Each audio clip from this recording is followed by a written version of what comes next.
자, 변수의 속성에 따라서 첫 번째 2, 3변수가 있다. 자, 그 다음에 두 번째 연속형의 변수, 연속변수가 있다라고 하는 거죠. 자, 우리가 이제 이 산이라고 하는 것은 서로 흩어져 있는 걸 말합니다. 따라서 이거는 변수의 속성이 연결되어 있지 않은 거죠.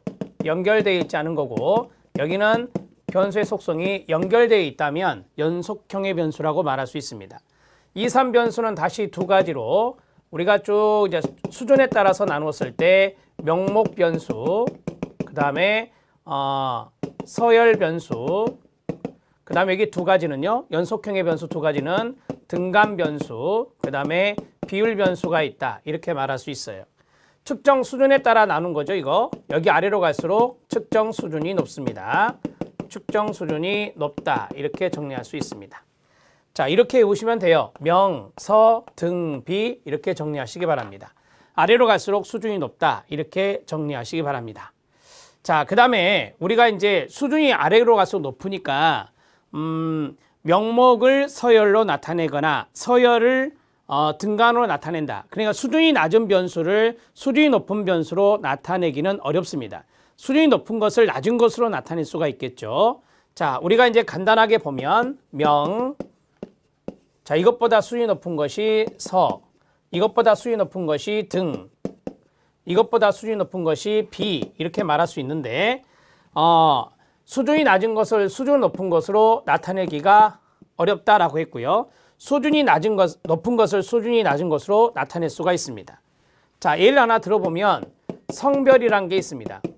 성별은 명목 변수에 해당되는 건데, 자, 이것을 서열화할 수 있나요? 서열화 불가능합니다. 서열화는 불가능하다. 즉, 서열 변수로 나타낼 수 없다, 그 말이죠. 명목 변수를 서열 변수로 나타낼 수가 없다는 것은, 즉 수준이 낮은 것을 수준이 높은 것으로 나타낼 수 없다, 그 말이고요. 수준이 높은 것은 낮은 것으로 나타낼 수가 있습니다. 사례 하나 말씀드렸고요. 자, 이제 명목부터 들어가면 되는데, 명목은 분류를 목적으로 하는 것입니다. 분류한다, 그러면 명목 변수다, 이렇게 보시면 되겠고요. 이 명목 변수는 대표적으로 성별, 구분할 수 있는 것을 생각하시면 됩니다. 종교, 뭐 색깔, 이런 것들이죠. 이런 것 등이 바로 여기에 들어간다. 주민번호 이런 것도 여기에 들어갈 수 있습니다. 자, 그 다음에 서열이 있습니다. 서열은 분류, 수준이 두 번째로 높기 때문에 분류할 수 있고 순위를 따지는 겁니다. 순위. 자, 사례로는 만족도, 상중하라고 하는 만족도라든지 소득 수준, 저소득층, 중산층, 고소득층, 이런 소득 수준도 서열이라 말할 수 있습니다. 무슨 등급, 이런 것들도 마찬가지 등급이기 때문에 서열이라 말할 수 있습니다. 자, 세 번째는 등간 척도입니다. 등간 척도는 분류하고요. 그 다음에 순위 따지고요. 그 다음에 간격이 동일한 겁니다. 간격이 동일한 것을 한문으로 고를 등자에 사이간자를 쓰는 거죠. 여기에 대표적인 사례가 온도입니다. 자, 온도는 0도씨가 있지만 0도씨는 온도가 존재하기 때문에 절대 0점이 아니에요. 절대 0점이 있으면 비율 변수가 되거든요. 자, 온도라든지 그 다음에 시험 점수라든지 온도나 시험 점수, 이런 것들이 바로 등간 척도, 등간 변수가 된다. 자, 마지막 비율이 있습니다. 비율 척도, 비율 변수는 분류할 수 있고, 그 다음에 순위 따지고, 그 다음에 간격이 동일하고, 그 다음에 절대 0점이 있다. 절대 0점이 있다. 이렇게 말씀드렸습니다. 절대 0점은 하나도 없다라는 뜻입니다. 하나도 없다. 하나도 존재하지 않는다라고 하는 의미가 바로 절대 0점이라고 말할 수 있습니다. 여기에 대표적인 사례는 연령, 그 다음에 무게, 그 다음에 길이, 시간, 그 다음에 가족 수. 자, 하나만 더요. 출생률, 이런 것들입니다. 우리가 출생률 하면은 곱해서 나누는 거잖아요. 이런 것들이 바로 이제 비율 척도인데, 이 비율 척도가 수준이 가장 높잖아요. 그래서 사칙 연산이라 하면 더하기나 빼기나 곱하기나 나누기가 모두 됩니다. 사칙 연산 모두 가능하다, 이렇게 정리할 수 있습니다. 저는 변수 속성에 따라서 이산과 연속으로 나누어 드렸고, 이산 변수에는 명목과 서열이 있고 연속 변수에는 등간과 비율이 있다 말씀드렸습니다. 명목, 서열, 등간, 비율 변수의 간단한 특징들을 잡아드렸습니다. 이 정도의 내용을 알아놓으시면 되고요. 우리 시험에 많이 등장하지 않습니다. 그래서 짤막하게 개념을 잡아드렸습니다. 자, 보겠습니다. 좀 빠른 속도로 읽겠습니다. 이산 변수는 명목, 서열, 척도로 측정되는 변수로서 값과 값 사이에 연결되지 않고 분리 동그라미 되고 있으며 이에 따른 수치의 의미는 아무 의미가 없습니다. 연속 변수는 등간 척도와 비율 척도로 측정되는 변수로서 모든 값이 서로 연결 동그라미 되어 있어 연산이 가능합니다. 연산은 더하기, 빼기, 곱하기, 나누기인데 여기에 있는 등간은 절대 0점이었기 때문에 곱하기, 나누기는 안 되고 더하기와 빼기, 산술 계산만 가능합니다. 이것만 가능한 것이 등간이라면 곱하기, 나누기까지 다 되는 것은 바로 비율이다. 이렇게 정리할 수 있겠습니다. 측정 수준에 의한 변수의 분류입니다. 변수를 얼마나 정확히 측정했느냐와 밀접한 관련이 있으며 측정 수준에 의한 변수의 종류에 따라 적용되는 통계 기법이 달라집니다. 수준이 높으면 높을수록 고급 통계가 가능합니다. 자, 변수를 설정하는 단계에서 적용할 통계 기법을 고려해야 합니다. 명목. 자, 측정 대상인 변수의 특성을 종류별로 분류만 동그라미, 분류하여 속성의 이름만 붙인 변수로 각 특성 간의 우열이나 서열은 비교할 수 없습니다. 자, 성별, 종교, 계절, 혈액형이 사례가 될 수 있겠습니다. 명목, 척도를 밑에 넣어드렸는데요. 단순히 분류하기 위해서 측정 대상의 속성에 부호나 수치를 부여하는 걸 말합니다. 성이나 인종이나 종교, 결혼 여부, 직업 등의 구별 등이 여기에 들어갑니다. 부여된 숫자의 크기는 아무 의미 없어요. 분류의 의미만 있는 겁니다. 자, 단지 부여된 숫자가 다르면 대상의 특징이 다르다는 것을 의미할 뿐이지 산술적인 의미는 없습니다. 상호 배타적인 특성이어야 되겠죠. 서로 분류가 돼야 되니까 상호 배타적인 특성, 즉 모든 대상은 하나의 범주에만 속하고 두 가지 범주에 동시에 속할 수 없습니다. 상호 배타성이 이 명목 척도에서는 특징이 될 수 있습니다. 동일한 집단에 속해 있는 대상은 동일한 척도값을 가져야 되겠죠. 저는 남자 1번입니다. 다른 남자도 1번을 가져야 되겠죠. 사용 가능한 연산은 이퀄, 같냐, 같지 않냐 그런 것만 들어갑니다. 서열 변수, 순위 변수 들어갑니다. 순위가 힌트가 될 수 있겠죠. 자, 명목 변수의 특성인 분류를 할 수 있으며 분류의 동그라미, 우열의 크기, 크고 작음, 순서, 순위를 말하죠. 알 수 있는 변수다라고 했습니다. 순서에 동그라미 치면 됩니다. 학위나 선호도나 학교나 만족도나 소득 수준이 여기에 들어갑니다. 학교도 여기에 들어갑니다. 초등학교, 중학교, 고등학교, 대학교. 이것이 서열입니다. 자, 서열 변수는 명목 변수로 취급될 수 있다. 수준이 높은 것은 수준이 낮은 것으로 나타낼 수 있다고 그랬죠. 하지만 그 반대, 즉 명목 변수가 서열 변수는 되지 못합니다. 그 자리에 가로치고 별표.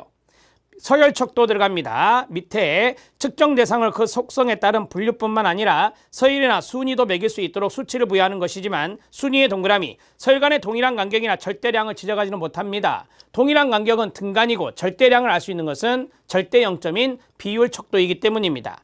예로서는 사회계층, 선호도, 수여받은 학위의 동그라미요. 학위, 전문학사, 학사, 석사, 박사 이것은 서열입니다.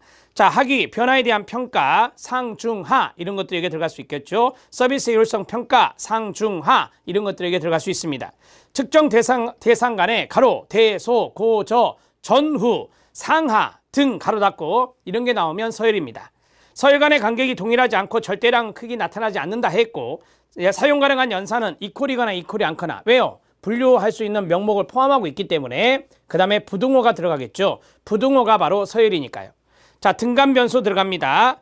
대상자의 분류의 동그라미, 대상자의 특성을 측정 값의 순서를 고려할 수 있고 순서의 동그라미, 두 숫자의 차이가 가로 일정한 의미 또는 간격이 동일한 것을 지니는 변수입니다. 가로 닫고요. 간격이 동일하다 거기까지 나오면 등간 변수가 됩니다.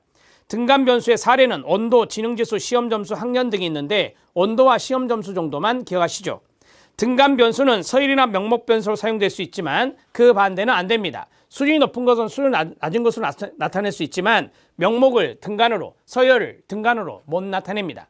자, 등간 척도 들어갑니다. 측정 대상을 속성에 따라 서열하는 것은 물론 서열 간의 간격이 동일하도록 수치를 부여하는 측정입니다. IQ, 지능지수라든지 온도라든지 시험 점수라든지 학년 등이 여기에 들어갑니다. 제가 온도를 말씀드렸습니다. 온도는 0도씨가 있습니다. 온도 0도씨는 온도가 하나도 없는 건가요? 아닙니다. 하나도 없다가 절대 0점이었잖아요. 0도씨는 온도가 있습니다. 온도가 존재합니다. 존재하기 때문에 이거는 절대 0점이 아닌 거예요. 절대 0점이 아닌 거예요. 그래서 우리는 온도를 등간 변수라고 이야기하는 겁니다. 시험 점수도 마찬가지죠. 영어 점수를 0점 맞았습니다. 영어를 전혀 모르는 건 아니죠.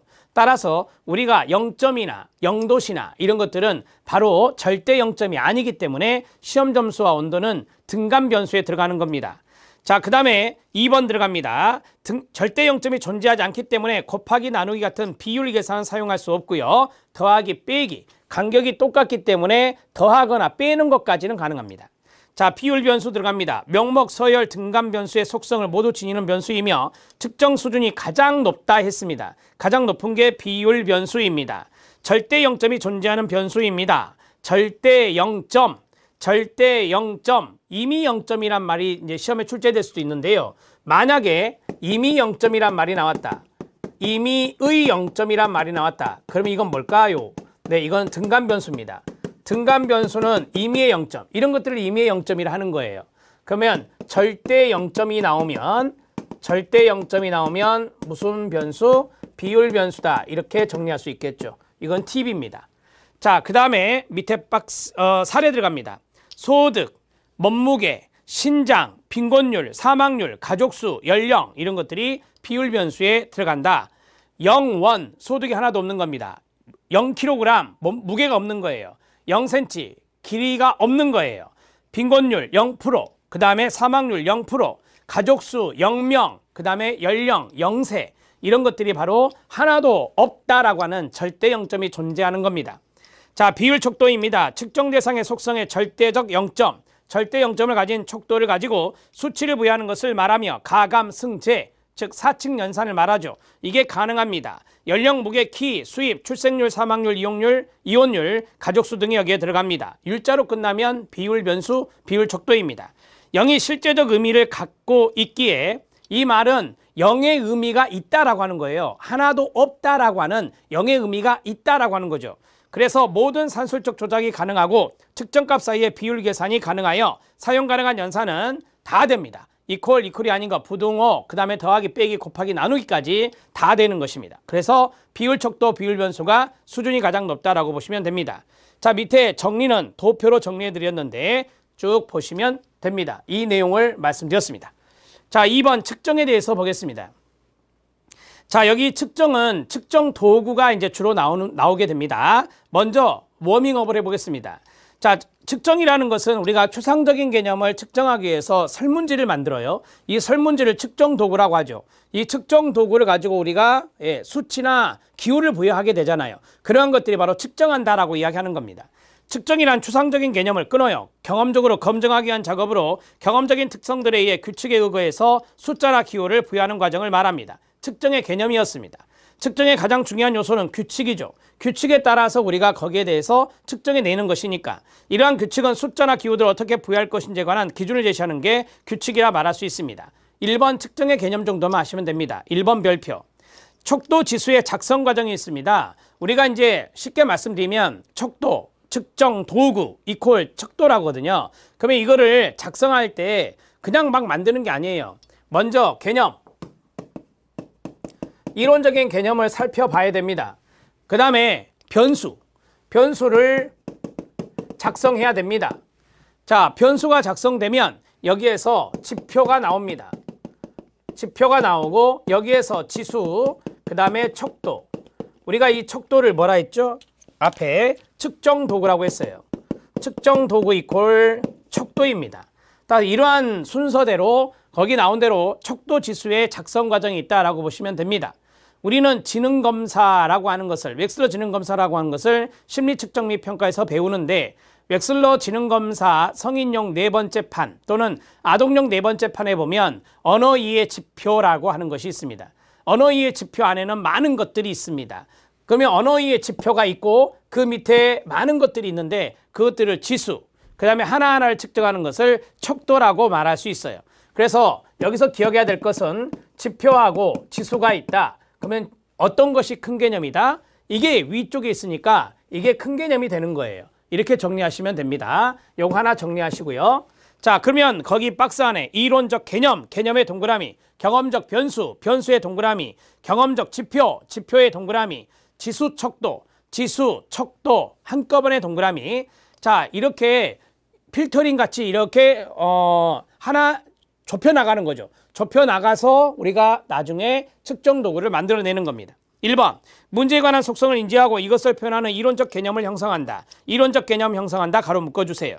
이론적 개념의 내용을 특정화하여 경험적 관찰이 가능한 변수로 전환한다. 변수로 전환한다. 가로 묶어주세요. 변수의 속성을 파악하기 위한 경험적 지표를 선정한다. 경험적 지표를 선정한다. 가로 묶어주세요.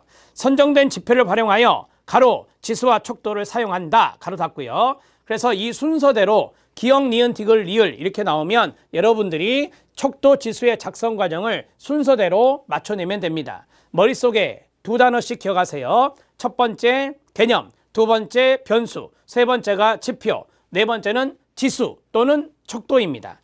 자, 그 다음에 측정 도구 척도의 유형 갑니다. 지금부터서는 여러분들이 이제 여러 가지의 척도를 만나게 되는데 우리 시험에 많이 등장하지는 않는다는 것을 미리 말씀드립니다. 자, 평정 척도입니다. 밑에 실력 따지기에 있는 내용을 보시면 이해가 되실 겁니다. 응답 대상자에게 주어진 대상이나 사회현상에 대해 몇 개의 범주를 제시하고 이러한 범주들 가운데 하나를 선택하게 하거나 일정한 연속 손상에 있어 한 점을 선택하게 하여 대상의 속성이나 사회현상을 평정하는 방법을 말합니다. 작성하기가 쉬워서 널리 활용되고 있는 것은 장점인데 반해 문항이 애매모호하든지 내적인 일관성 등 문항의 적절성 여부를 검토할 수 있는 특별한 절차가 없습니다.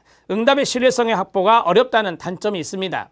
여러분, 이거는 만들기는 쉽지만 많이 이용하지는 않아요. 많이 이용하지는 않고 우리가 아주 짤막한 어떤 설문을 할 때는 이런 것들을 활용할 수도 있지만 대개 그 다음에 나오는 리커트 척도를 많이 사용합니다. 자, 평정 척도의 유형이 있는데요. 참고하셔도 됩니다. 도표식 평정 척도법. 자, 평정 척도에서 가장 흔히 사용하는 방법으로 선과 언어를 합하여 구성한 것입니다. 선을 긋고 중간에 숫자, 해설을 붙여서 평가자로 하여금 대상의 위치, 기호로 표시하도록 하는 방법이 되겠습니다.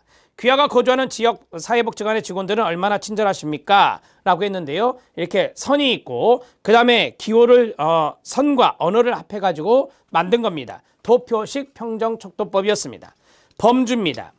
자, 특정 범주 척도는 도표를 사용하지 않습니다. 어떤 속성을 나타내는 문장이나 항목을 그 정도에 따라 범주별로 제시하고 그 가운데서 적합한 것을 고르게 하는 것입니다. 질문은 똑같고요. 자, 매우 친절하다, 친절하다, 보통이다, 불친절하다, 매우 불친절하다 해서 5개를 만들고 범주를 만들고 체크하는 거예요. 그래서 범주 평정 척도법이랍니다. 숫자 언어식 평정 척도입니다. 특정 대상의 특성에 따라서 평가자가 일정한 숫자나 언어를 부여하는 겁니다. 위 아래 차이점 뭐죠? 숫자가 있잖아요. 양가로 1부터 양가로 5까지. 자, 이런 것들을 숫자 언어식 평정 척도라고 합니다. 평점 방식, 평점 방식 그러면은 점수가 들어가요. 밑에 보면 0점에서 100점까지 있습니다. 이렇게 쭉 나열해서 체킹하면은 대략 몇 점 정도인지를 알 수가 있죠. 평점 방법에 의한 척도는 조사 대상의 속성이나 특성에 대해서 평가자가 의견이나 태도를 수치로 평정하는 것입니다. 수치에 동그라미 치면 됩니다. 양극은 0에서 100으로 지정되나 그 사이에 아무런 구분이 명시되어 있지 않습니다. 자, 4가지의 방법 평정 척도법이었습니다. 판사하지 않겠습니다. 이것은 여러분들이 사례와 그 다음에 그 개념을 잡아주시면 되는데 첫 번째가 도표식 평정 척도법이었습니다. 두 번째가 범주 평정 척도법이었습니다. 세 번째가 숫자와 언어가 합쳐져 있는 숫자 언어식 평정 척도법이었고 마지막은 0점에서 100점까지 나열되는 평점 방식의 평정 척도법이었습니다. 자, 리커트 척도 들어갑니다. 리커트 척도의 사례를 먼저 봐주시기 바랍니다. 성 역할에 대한 리커트 척도가 나왔습니다. 왼쪽에 문항이 쫙 하고 그 다음에 매우 반대 1점, 매우 찬성 5점입니다. 이걸 5점 리커트식 척도 또는 리커트식 5점 척도라고 말합니다. 자, 여러분들이 아마 많이 설문지를 해 주셨을 건데 이러한 척도가 가장 많이 사용되죠. 자, 리커트 척도입니다. 어떤 변수를 측정하고자 할 때 단 한 문항으로는 충분하지 못하고 적절하게 선택된 가로 다수의 문항들로 구성한 방법입니다. 다수의 문항의 밑줄 별표. 우리가 앞에서 평정 척도법이 있었는데 그때는 한 문항 한 문항 하는 거고요. 이거는 다수의 문항을 하나의 4점이면 4점, 5점이면 5점, 7점이면 7점으로 보는 겁니다. 장점, 일관성이 있죠. 그 다음에 단순하죠. 사용이 용이하고 척도를 구성할 때 시간과 비용적 측면에서 효율성이 있습니다. 만들기가 쉽다는 겁니다. 타당도와 신뢰도를 높게 확보할 수 있습니다. 그리고 많은 질문 문항들을 한데 묶어서 척도를 만들기 때문에 일관성 있게 어떤 현상을 측정할 수가 있습니다. 단점입니다. 이 척도에 의해 얻어진 총점, 일명 총합평정척도라는데 뒤에 나옵니다. 총합평정척도 이퀄 리커트 척도입니다. 등간적 변수로 취급하는 경우가 많지만 척도 간격이 엄밀하게 등간적이라 할 수 없습니다. 그래서 리커트 척도는 서열화 척도에 들어갑니다. 자, 대략적으로 응답을 할 수 있다. 사례에서 1번부터 5번까지 있었잖아요.